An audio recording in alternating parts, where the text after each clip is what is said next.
Right now on WUSA 9 News at 11, we are sadly coming on the air with news of more senseless gun violence in our backyard.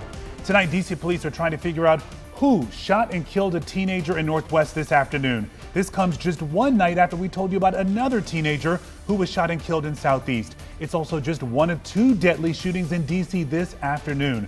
The other happened in Southeast. The victim there, an adult caught in the crossfire.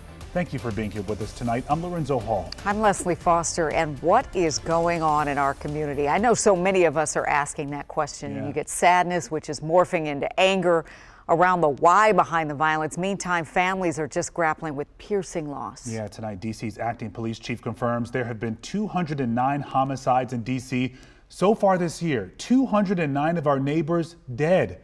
We can verify that's already higher than the total number of people killed last year. The most recent shooting of the teenager happened near Dunbar High School in Northwest, right where New Jersey Avenue meets P and 4th Streets. Our Casey Nolan is live from MPD headquarters tonight with what we know at this late hour. Casey.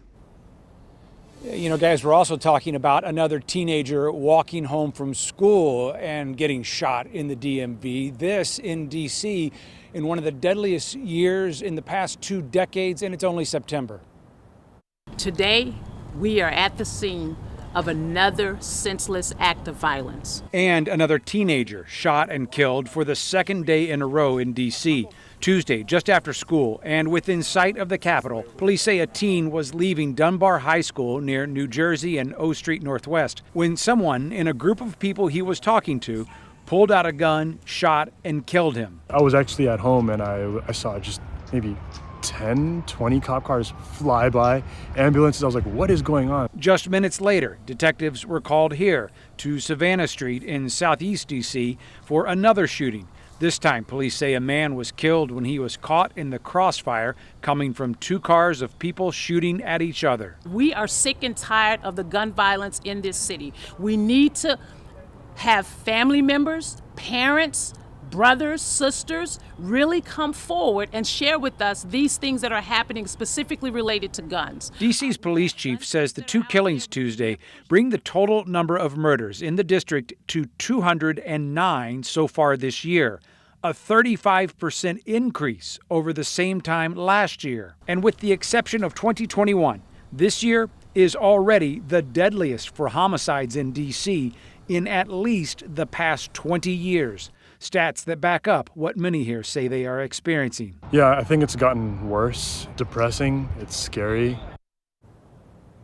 The police tell us they do have surveillance video that they hope will help solve the case in the situation where the teenager was shot. So far, no details on who they are looking for in the other case. Leslie and Zoe. Yeah, making this all worse, we're losing so many of our children. We heard from an ANC commissioner earlier today on the news at 5 o'clock who said, you know, we're losing generations. We're losing generations, we're losing innovation, we're losing all of the things that they would have channeled through their young lives to gun violence. And Casey, of course, mentioned these stats, but we're going to dig a little bit deeper because when you think about 209 homicides in D.C., that number is staggering. That is more killings than all of last year. And we've got more than 3 months to go. So for more context, D.C. reached 100 homicides back in June. So we have more than doubled that number in just over 3 months.